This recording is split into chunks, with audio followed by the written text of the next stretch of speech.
This is a closer look at the Dodge Challenger Redeye wide body drop top custom convertible.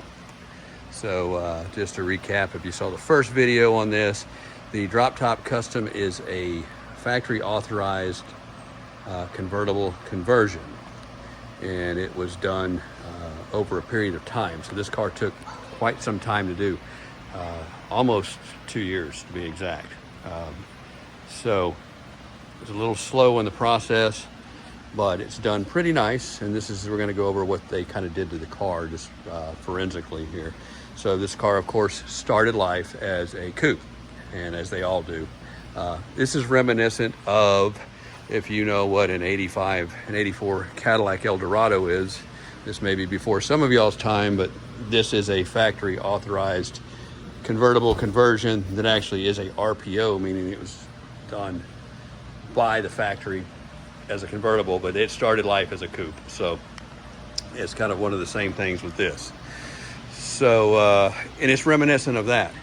The quality is pretty good. There's some weak points, there's some strong points. And I think the strong point they did on this car was a lot of the structure was done really well. So if you pop the hood, this is a brand new car, by the way. When I say brand new, it's got under 1,000 miles on it. And it's already got mods done to it, which is a ported blower, a bigger throttle body, an X-pipe exhaust, pulleys, tune, and a little bit more. Catch can, as you can see.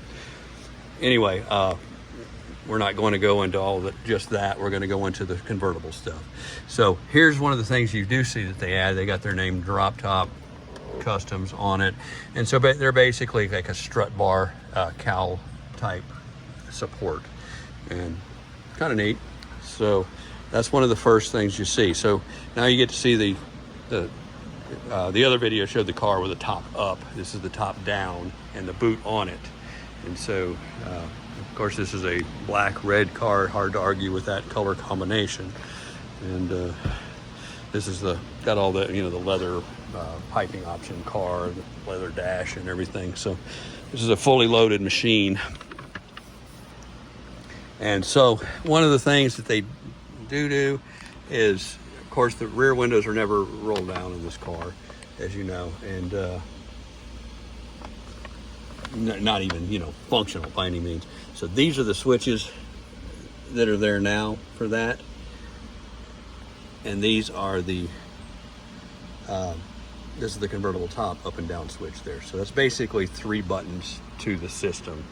There's no automation to it. There's no one button do everything type thing, but that's how you do it. And basically, when you get the car back, this is your instructions to it. So I'll just put that up close and you can read it on your own if you're curious.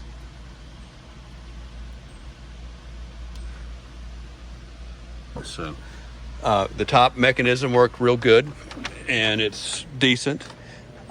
One of the things also reminiscent of the Eldorado convertible is the difficulty of putting this boot on. I would imagine you're going to see any of these cars running around, the people just get lazy and they're not going to put them on. It does take some time. It takes about 10 times the effort to put that boot on as it does to put the top down. And I've got the trunk popped a little bit. That's why you see the body gap there, because we're going to go into some of the rear structure they put in this. So when they do the car, you have some of the stuff they've got under here. This is kind of a flap they Velcro, and now you can see here it's got a bar put across there, and a lot of the top mechanism stuff is down in there. So they do quite a bit of structure upgrade to this car to accommodate the lack of a roof. So what's that? And it has a nice line to it. I'm impressed with the line. Like I said, if you know me, I'm a big GM fan, and I'm not a huge fan of these cars, but I do like this, and it's neat. Certainly unique. Certainly a hell of a nice car. Hell of a powerful car. But so that's kind of the outside thing, so you see. What else can we look at?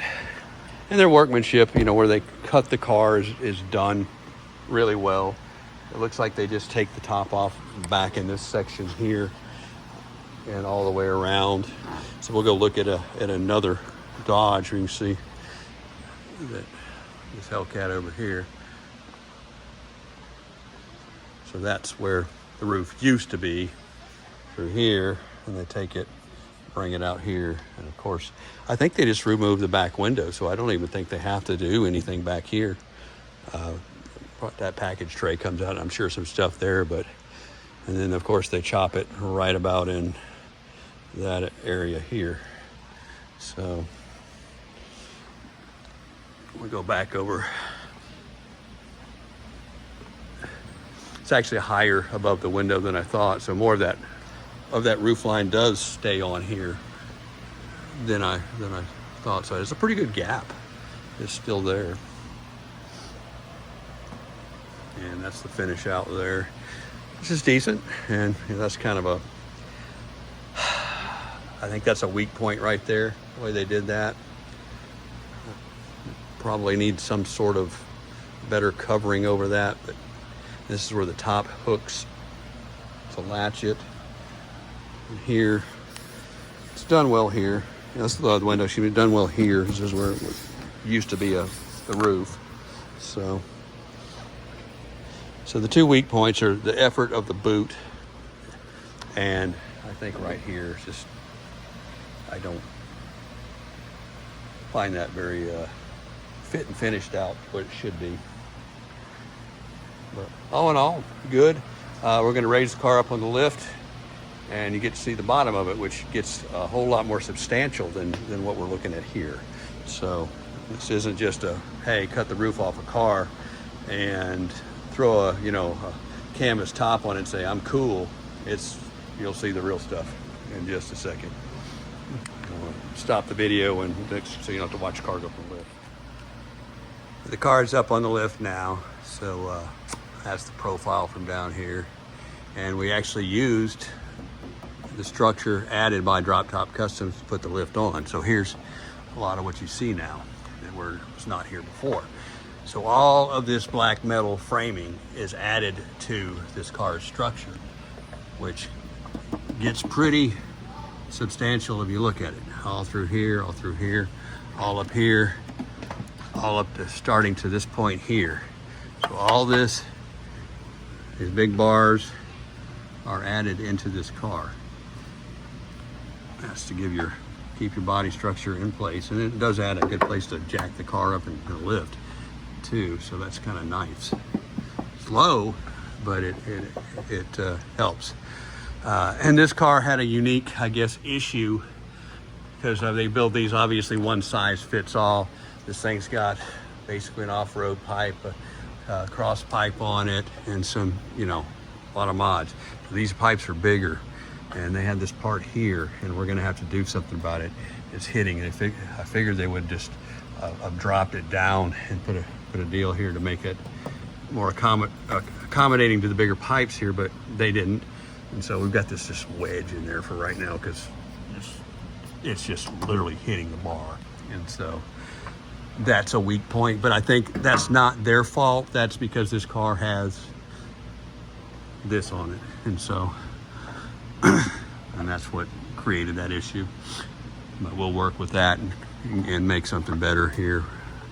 You can see how they just welded it. So this is not a removable part at all. This is all welded into the car, all beefed up, done well. Looks like they just use a good old VHT chassis black and paint it, but they do it well. They're not spray painting your car. So what else is added to it? I don't know. Up in this area, don't think anything's added. Nothing here. Actually, this car, it's got some mods, more mods that you see there. So this is all aftermarket here on this car.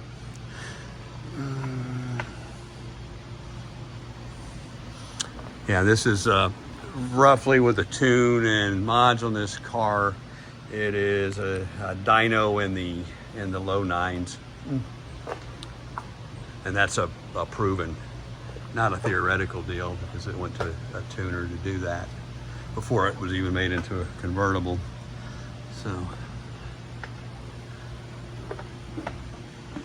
So that's kind of the whole overview of one of these Droptop Customs. And as a whole, if you want a convertible, well, it's not a bad option.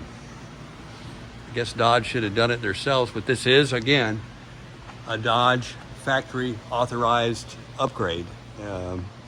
And you could buy, when you buy these cars new, or at least at the time, have that added in to the price of your car and end up with a convertible, just like Cadillac. Cadillac was a little bit more factory oriented in the day. It's like these ASC conversions. And here's another, I'll show you another one. This is kind of a factory authorized convertible that never started life as a convertible, but was a complete factory RPO car. So you got a Cadillac 84 and 85 Eldorado, the only 2 years that are factory authorized or factory done. And then you've got